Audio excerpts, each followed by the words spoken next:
everyone, welcome back to the Brass Gaming Podcast. My name is Christian, alongside me is Aspen.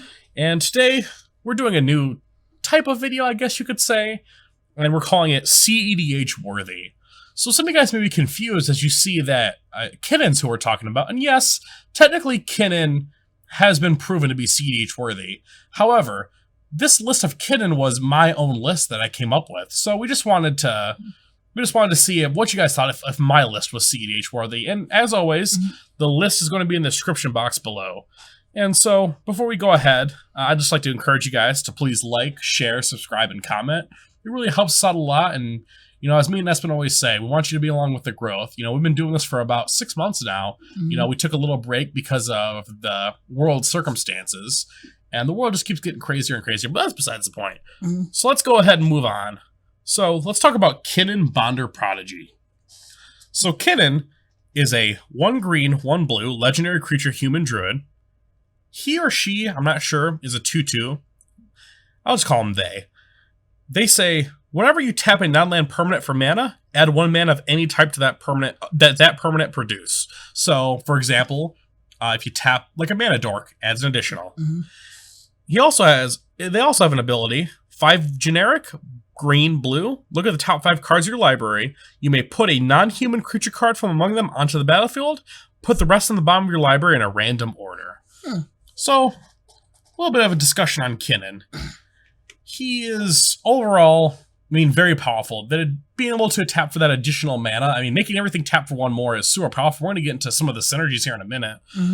So, why do we believe it's cEDH worthy? Well, Aspen's played against the deck. He can tell you. Yeah. So one day, 3 of us were playing, and Christian, he's like, I made a deck. And we're like, what is it? He's like, it's Kinnan, but I don't know how powerful it is. And we're like, okay, let's play. So we all get some, regularly powerful decks together.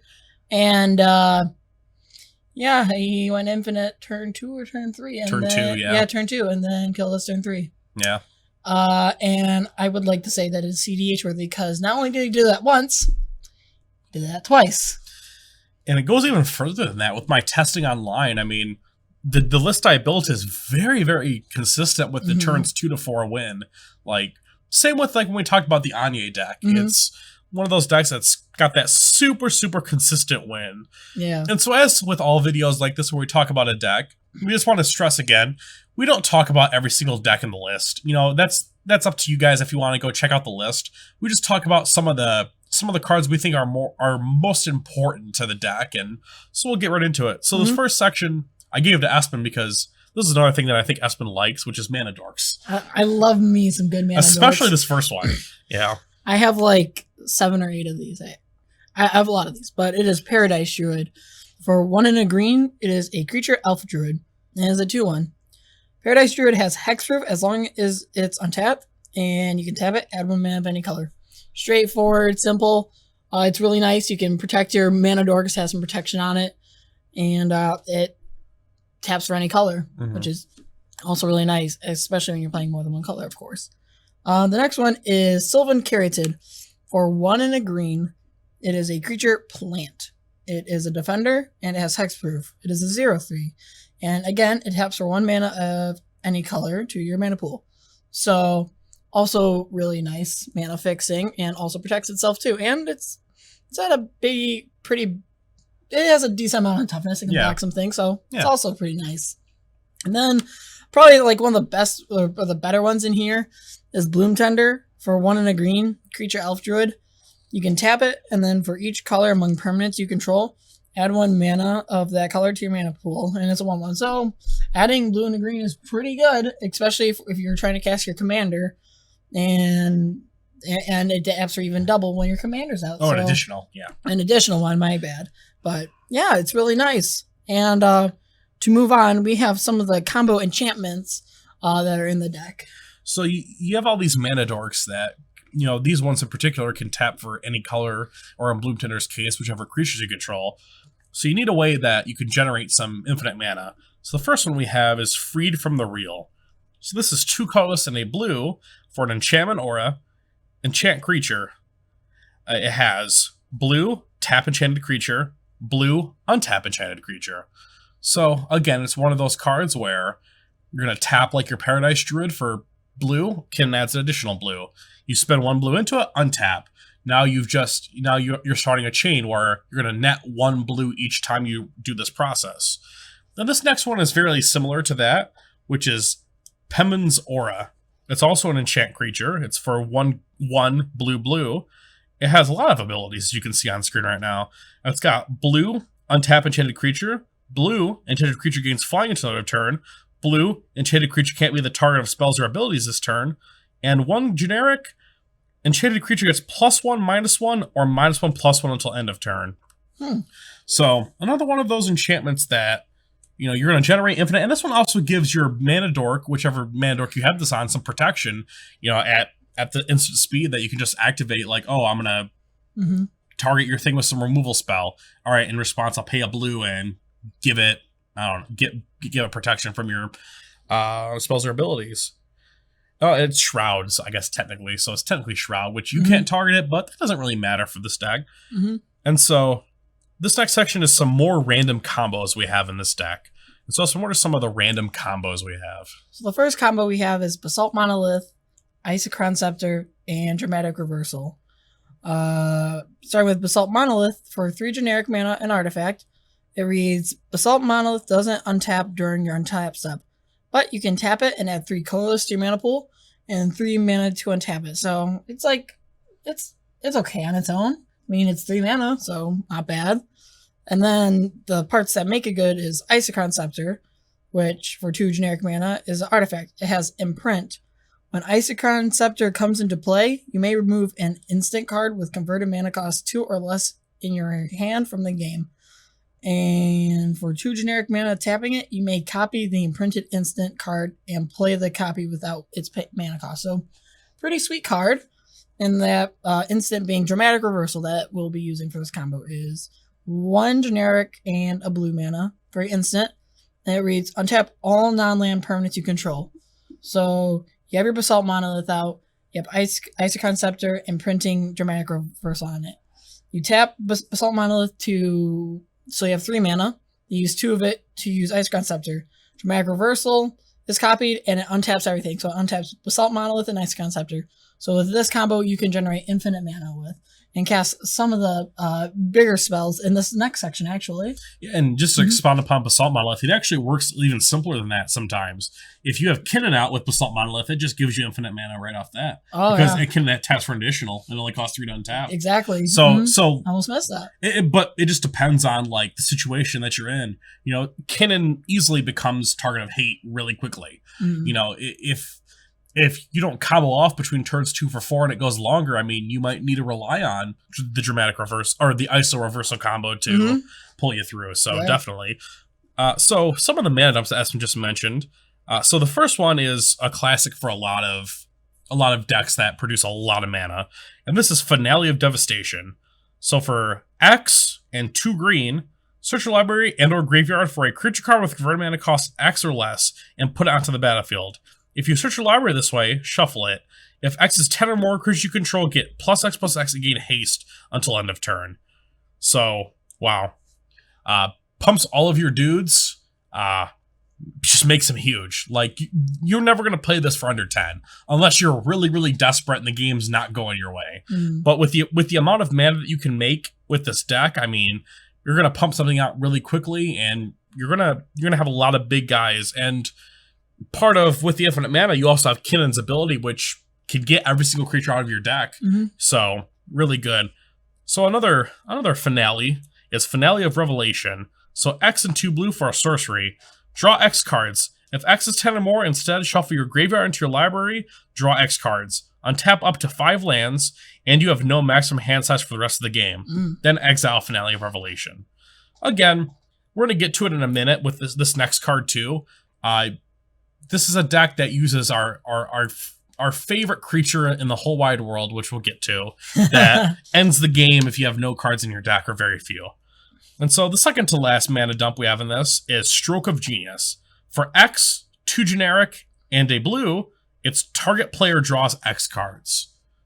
Again, it's just one of those cards that, I mean, it's simple. Just draw X cards. I mean, that's never not good drawing cards. No, right, and even it says target player, so like if you're just trying to get one player out and you really want to be funny with it, you're like, I'm gonna have you draw maybe 3,000 cards. Yeah, draw your deck. Can't. Oh, I'm sorry, you lose. Like you could really be goofy with it. And so the final creature that we have, and I currently have a proxy copy because, you know, not working with this whole world situation, is Thrasios Triton Hero. And so this is a legendary creature Merfolk Wizard for a green and a blue. It's a 1/3. He has 4 generic. Scry 1, then reveal the top card of your library. If it's a land card, put it onto the battlefield tapped. Otherwise, draw a card. So again, just another thing that helps you draw your deck. And it puts all of your lands into play tapped, which, I mean, that's not bad. It's not really going to be relevant, I don't think, with what you're trying to do, but hey, it could be decent. And so we're going to talk about the banes of most formats. And these are some of our endgame win cons. So what are a couple of them? So the first one, which is my favorite, is Thassa's Oracle. For blue, creature Merfolk Wizard. It is a 1/3. It has a lot of text, so bear with me. It reads, when Thassa's Oracle enters the battlefield, look at the top X cards of your library, where X is your devotion to blue. Put up to one of them on top of your library, and then the rest on the bottom of the library in a random order. If X is greater than or equal to the number of cards in your library, you win the game. So when you cast this, as long as it's 2 or less just by itself, you just win the game. And it's pretty awesome, especially for like 2 mana. Like that's a really low cost to win the game. And you know what's funny is in our Theros video, you actually said that was one of your cards you were really excited for, and it turned out to become this big problematic card in cEDH. Yeah, especially with some of the consultation decks. Yeah. Just like, oh, I just need 3 mana to win now. And you just wanted it because it was an alternate win con. Well, it turns out it's like the best alternate win con. Since Flash Ban, this became like, well, you playing blue? Are you playing black? Well, I guess you're playing Thassa's Oracle. And consultation. Yeah, it's just like, okay. And then the second one, which I also was super excited for in the past, is Jace, Wielder of Mysteries. For 1 blue, legendary planeswalker, Jace. He starts at 4 loyalty. He's from War of the Swark, so he has a static ability saying, if you would draw a card while your library has no cards in it, you win the game instead. Okay, so it's Labman Jace. Lovely. +1, target player puts the top 2 cards of their library into their graveyard, draw a card. -8, draw 7 cards, then if your library has no cards in it, you win the game. So again, just another crazy powerful card. And like, it helps with card draw too, and mills your opponents at the same time, so plus is really nice, but once you have like your deck gone, then just a nice little one can like cast this, plus them, I win the game, I guess. Like, yeah. Just another fun win con. I generally like alternative win cons. Yeah, I mean that's kind of your thing, you know, with your old deck that was all alternative win cons. But you have to rebuild that so we can do an episode on it. But besides the point. So we've really presented the combo-esque parts of this deck. And you know, this deck actually, the strategy overall, it's not really just a dedicated combo deck. You also have a pretty strong control package in there too. You're running all your basic control pieces like Force of Will and all the cards like that, and you get to use the sweet new one, Fierce Guardianship, because that's a fair and balanced Magic card, right? Yeah, it is. But you know, this deck is, I'd say it's pretty adaptive. Like, if you need to go on the control plan, you go on the control plan. Ideally, you're going to win between turns 2 and 4, but you have no problem turning the corner and then saying, okay, look, I'm going to play a slower game now and just try to grind out some value with it. And I mean, that's probably about right for the strategy. Is there anything that you noticed that I might have not covered there, Espen? I noticed only because you can create infinite mana, which I know when you have infinite mana, there's one artifact that you just don't know how to use. Oh, yeah. Being Staff of Domination. Yeah. Whenever you go infinite, go, how do I win? Draw.